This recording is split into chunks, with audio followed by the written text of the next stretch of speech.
तो पुण्यात्माओं, परमात्मा प्राप्ति करना कोई कठिन काम नहीं है, लेकिन ये हमारे हृदय में समा जाना कि ये भगवान नहीं है जिनको हम परमात्मा मानते थे। वास्तव में परमात्मा पूर्ण ब्रह्म और ही है, कोई अन्य ही है, जिसकी पूजा से हम पूर्ण मोक्ष प्राप्त करेंगे। जैसे गीता जी अध्याय नंबर 15 के श्लोक नंबर 16-17 में 3 भगवान बताए। एक क्षरपुरुष, क्षर पुरुष, हम इसका डिफरेंस अच्छी तरह समझ। अक्षर अक्षर, क्षर अक्षर, यानी क्षर पुरुष और अक्षर पुरुष, ये 2 भगवान प्रसिद्ध हैं। और इनके लोकों में इन सभी भगवानों की क्षर पुरुष और अक्षर पुरुष, यानी ब्रह्म को क्षर पुरुष कहते हैं, परब्रह्म को अक्षर पुरुष कहते हैं। ये भी नाशवान है, क्षर पुरुष भी नाशवान है, ये ब्रह्म भी नाशवान है और अक्षर पुरुष भी नाशवान है। और इनके लोकों में जितने प्राणी हैं वो सभी नाशवान हैं। जीवात्मा तो किसी की भी नहीं मरती।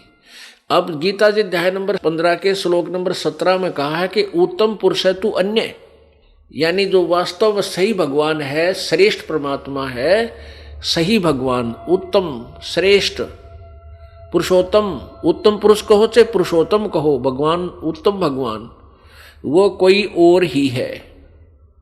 और वही वह परमात्मा इति उदाहरते, उत्तम पुरुष तु अन्य परमात्मा इति उदाहरते।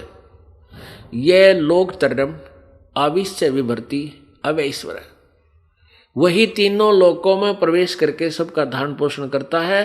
वो अविनाशी, वास्तव अविनाशी भगवान है। जब तक हमें ये निर्णय नहीं होगा कि जिन भगवानों की को हम सर्वेश्वा मान रहे थे वो सर्वेश्वा नहीं है, उनकी साधना से हमारा जन्म और मृत्यु का रोग नहीं कट सकता, जन्म मृत्यु का यह समस्या समाधान नहीं हो सकता, क्योंकि ये स्वयं नाशवान है। ब्रह्मा विष्णु महेश भी नाशवान और ब्रह्म भी नाशवान। गीता जी अध्याय नंबर 4 के श्लोक नंबर 5 और 9 में गीता ज्ञानदाता ब्रह्म श्री कृष्ण जी में प्रवेश करके ये काल बोल रहा है, जो ब्रह्मा विष्णु महेश का पिता है। ये कह रहा है कि तेरे और मेरे अर्जुन बहुत जन्म हो चुके हैं, तू नहीं जानता। अध्याय नंबर 4 के श्लोक 5 में। और फिर 9 श्लोक में कहा है कि मेरे जन्म और कर्म अलौकिक है, दिव्य है। अपुण्यात्मा स्पष्ट हो गया कि ये ब्रह्म भी नाशवान।